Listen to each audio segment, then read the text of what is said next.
Man, let me say, this movie doesn't get any easier to watch even on a rewatch. I mean, Made in Abyss is no stranger to the depression, the grotesque, the holy shit, I wasn't expecting that, given how cute and comfy maybe it looked in the beginning. But I think what makes the movie Made in Abyss here such a gut punch, something that even when the credits start playing, it's still hard not to feel like shit, is that rather than in a TV format where there's the buffer window, there's a 7-day gap between episodes, and even if you were binging the first season of Made in Abyss, the way the story's presented, there's a lot more breathing room before the gut punch, whether visual, whether the way they're writing characters breaking down, which then in return makes the viewers break down.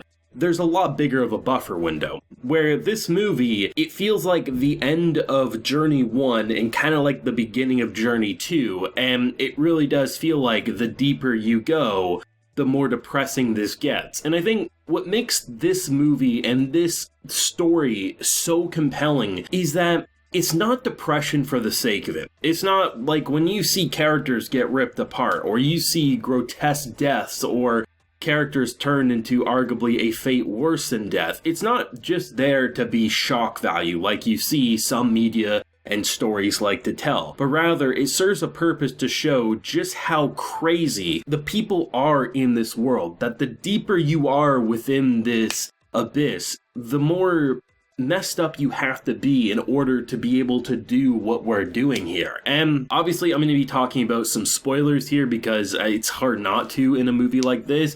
Just know that if you are anticipating Made in Abyss Season 2, which is coming out rather soon, you do need to watch the third movie, which is essentially because they did 2 recap movies and then the third one, which was actually a continuation of the story. It's basically like watching 5 episodes, but there ain't no brakes on the depression train. Now, the thing that really sold me on this was actually just seeing how many times throughout this film where I truly thought we were going to see one of the 3 be completely separated from the crew, because very early on they're establishing that if someone like Reg was no longer around Rika, there's no way that the mission could continue, and there's always the fear of like, is he gonna run out of juice, like what's going on? And the fact that as you get deeper into someone like Nanachi's story, which I mean it's a very complex and just depressing mess of a relationship with Bondred, who is the reason stuff like MIDI and everything like that happen. I love the fact that there's so many points where you're convinced, or at least I know I was, both initially watching and hell, even during my rewatch, I'm like, damn,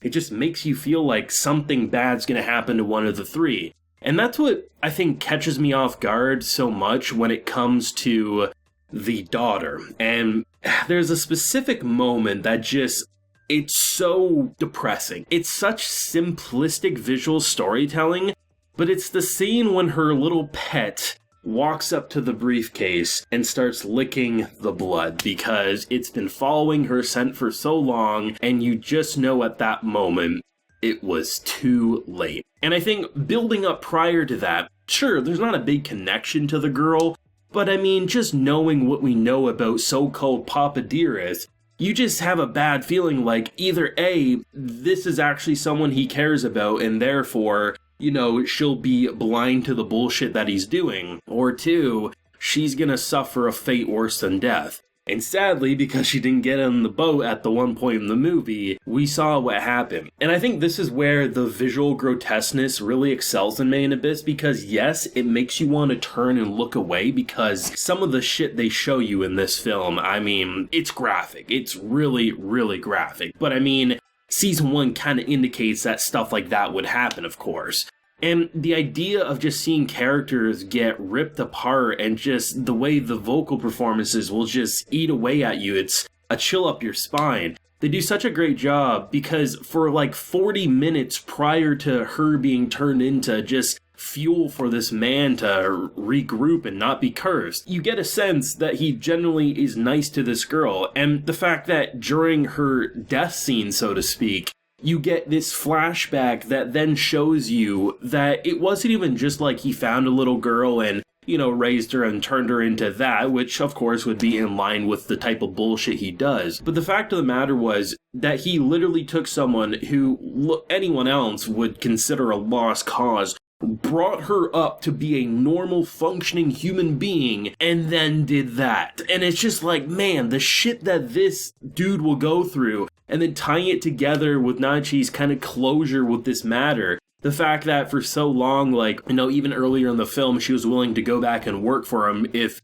Rico and Reg would be able to go away safely, which then transitions into, like, the first big, like, holy shit moment when they're literally strapping him, like, they're draining his urine, they're draining his blood, they're prying into him just to see what the hell is this creature to them. And when they, like, saw off the arm, it's just, there's so much to this that just, it makes you want to throw up alongside the characters. And there's not too many shows, or movies in the case of this one, that have really done such a good job in the animated form that made me say, this is tastefully disgusting. Like, that's probably the best way to put it. And I think they do a great job, like, even early into the film, like, the first 10 minutes, there's, like, these little insects that basically keep the humans alive, and they'll literally feed themselves to the humans so they'll stay alive so that they can eat a living corpse as long as possible from the inside out. Like, it very much quickly shows you that this floor, this section of the Abyss is going to be absolute pain.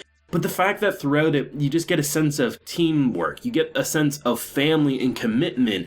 And when one character is no longer next to them, you really get a sense of, oh god, what if they don't come back? And it's not just the characters crying that makes you depressed or fearful, it's just the visual cues of them tensing up and being like, god damn. The thing, though, that I think really helps an arc like this excel rather than just being a TV format is that the pacing and the breaks, right? There's a couple of earlier points into it, like the first 20 and 40 minutes, you could argue could have been a TV format and it would have been fine. But the last hour of this film, not only just because the action animation and just the slow-mo, the directing is absolutely drop-dead gorgeous. Made in Abyss always looked gorgeous. The thing is, with the pacing and the structuring, having a non-stop just, holy shit, we're not really doing an action scene, but what we're witnessing with the character drama, you wouldn't want that being broken up into 3 chunks for a TV broadcast. And then, of course, on top as the added bonus, you get that extra refinement with the action, which there isn't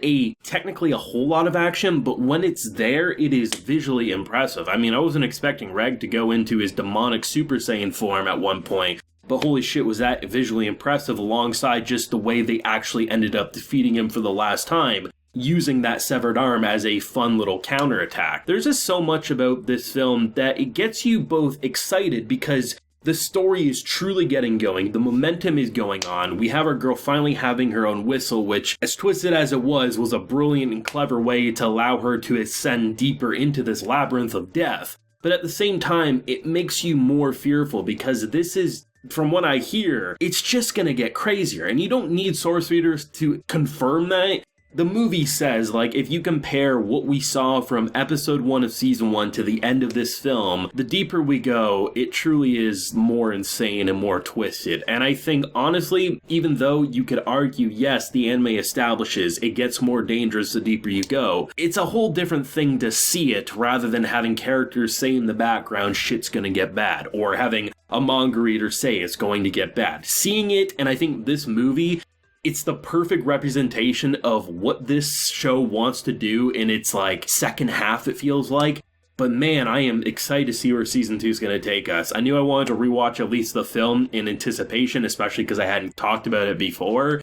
But I love to know everyone's thoughts, man. This film is an absolute masterpiece. I honestly think it's one of the best anime films I've ever seen, but I'd love to know everyone's thoughts and what you hope to see maybe in season 2 now that it is going to be kicking off in the next couple of weeks here. So thoughts down below, leave a like if you enjoyed, and subscribe if you're new around here. Till next time, everyone, please take care and have a good one.